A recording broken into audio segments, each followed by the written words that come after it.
Women were gathered together in Greta's kitchen, there in the back of Uno Nomad, the halfway or two-thirds of the way house, where Sherry Finn and Sean now made their home. Sherry was there too, with half a dozen other women. And you would think there would be a lot of noise, as one spoke over another, with each one needing to be heard. But that wasn't the case. Greta's voice was the only sound heard in that kitchen. She sat in there, her old body leaning forward in a perpetual hunch as she punched at a little biscuit dough. Greta loved to cook. And before this was a fraction of a house, she kept a most inviting home. The invitation was not a written one, but one that could be smelled coming out of her kitchen. Children in the neighborhood accepted it enthusiastically, enjoying Greta's biscuits and cookies, and even the occasional pie.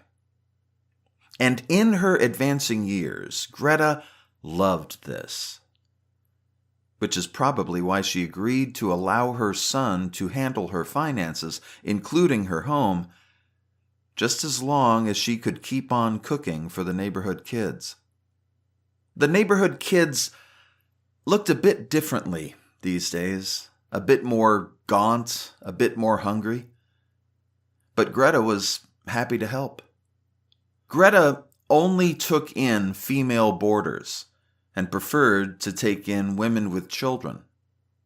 Far too often, the mothers would be too drawn out, sometimes in a panic, and Greta's care was almost exactly what they and their kids needed. A friendly grandmother to help them feel at home. But the boys kept out of her kitchen. As she told the women there in her kitchen, she didn't care for boys. She didn't like boys. She didn't trust boys. Her son was a very understanding individual, but then he owed Greta quite a bit. And he only wanted to see her happy. There are a lot of types of boys in the world. I don't think I have to name them for you. And maybe Greta was right for not trusting them. All the same, she tried to have hope.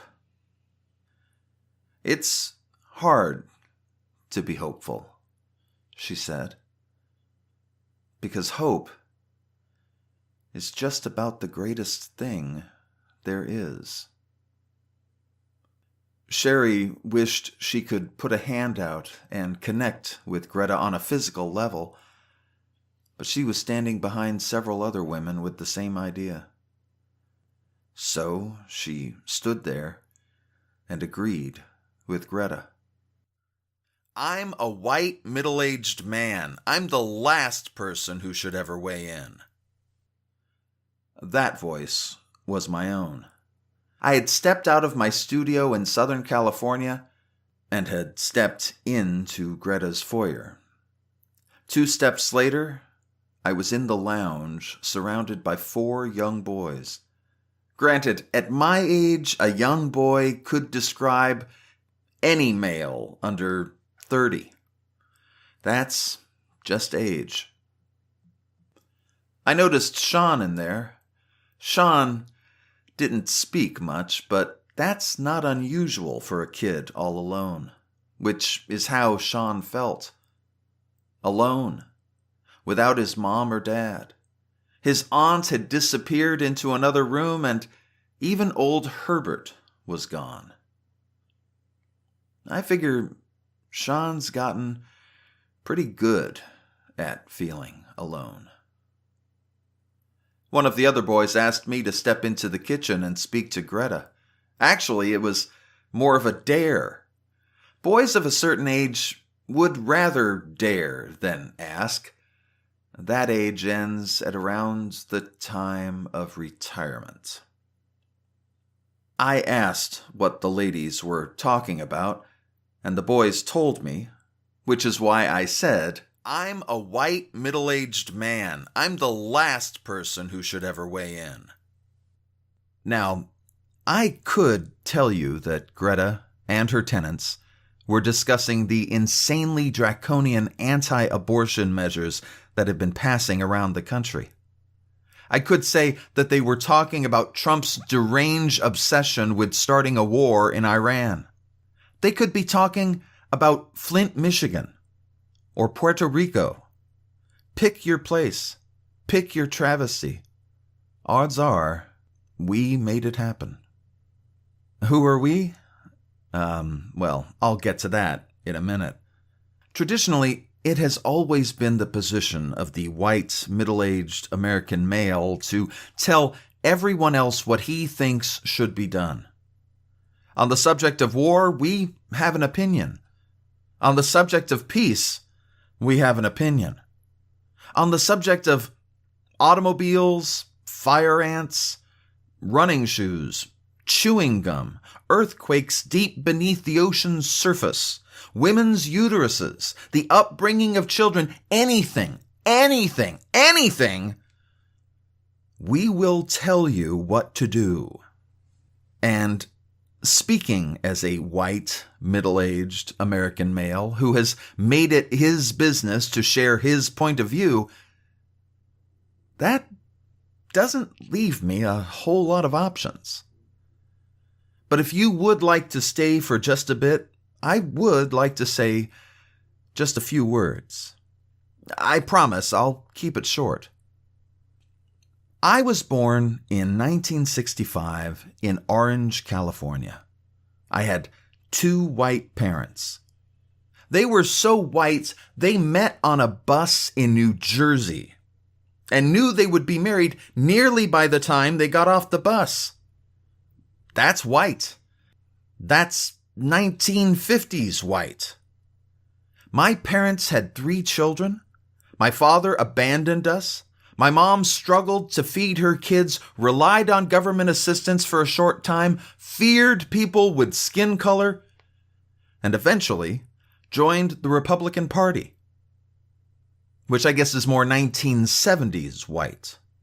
But there's more to my story because I've been described by some as the whitest person they've ever met. Granted, that was back in the 70s, but I can still pull it off with no problem. I tell you all of this so that there's no doubt in your mind that I represent the white, middle-aged American male. Actually, the order would be more appropriate as white, male, middle-aged American. White first, because above all else, we are white. It wasn't until Trump came along that I really understood this. Oh, sure, I had always known that there was something wrong with white folk.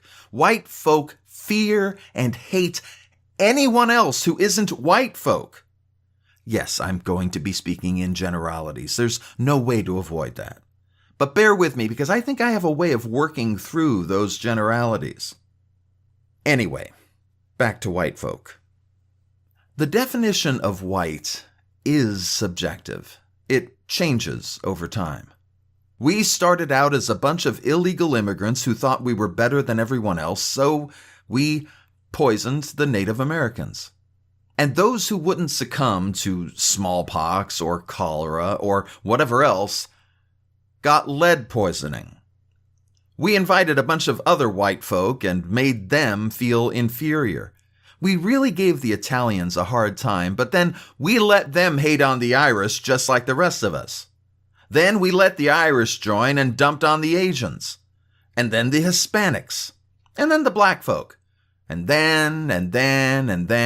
I may have the order wrong, but the progression is just the same. And we'll let you hate with us if you join us, but don't think we won't start hating you anytime we want. Everyone thought Korea was safe. And then Vietnam. And then Iraq. And then.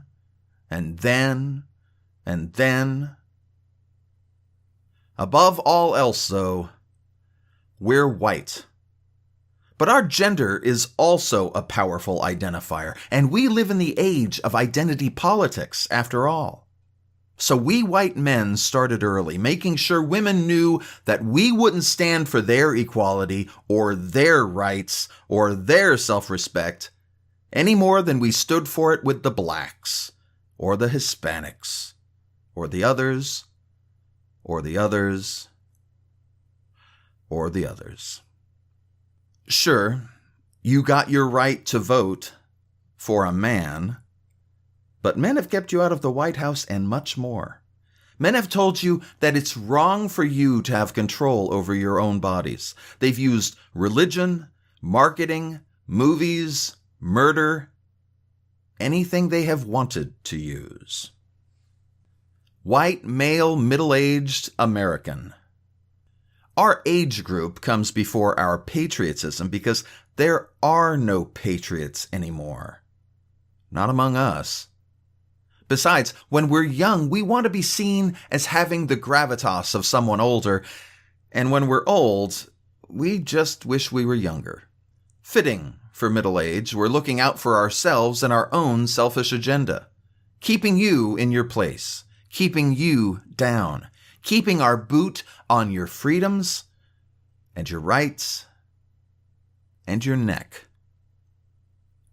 Get it? It's time to get rid of the white man. Now, as the person who opened his big fat mouth, I suppose I should tell you how. The truth of it, though, is, I don't really know. I don't know if it can be done, or done very easily. Instead, allow me to make this suggestion. Stop waiting for us to clean up our mess. Stop waiting for us to be reasonable. We won't be. We will kill and destroy anything we want because, like spoiled children, we know you will let us. And it's time to move on. There's more of you than there are of us. You can make us see the error in our ways by not following our example. Eliminate our history of fear and paranoia by joining together, forming coalitions, and making friends. Fear and paranoia can only be defeated with openness and acceptance. Your numbers can defeat us. Then, put us in cages. No kidding, round us up and put us out in the middle of Nebraska or somewhere with a big fence around us. Weed out the good ones. I'm one of the good ones, by the way. And then get rid of the white gene once and for all. You don't have to outlaw it. Just keep making babies, and eventually, we'll go away. We'll grow old and die. Our ideas will pass like a kind fart.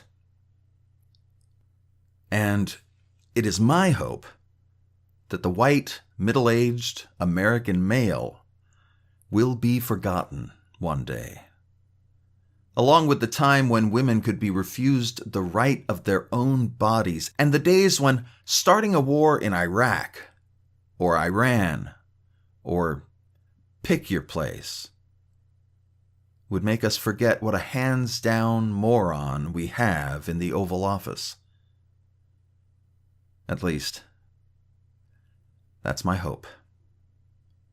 Until next time, be good to yourself, be kind to others, and let's make this world a better place.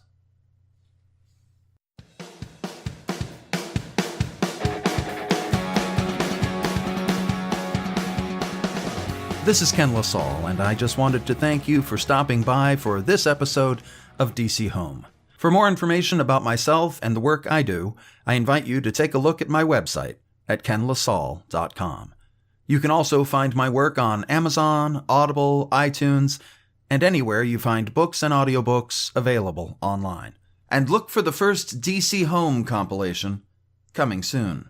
You can also find me on Facebook, Twitter, and YouTube by searching my name, Ken LaSalle. And thank you, as always, for your support.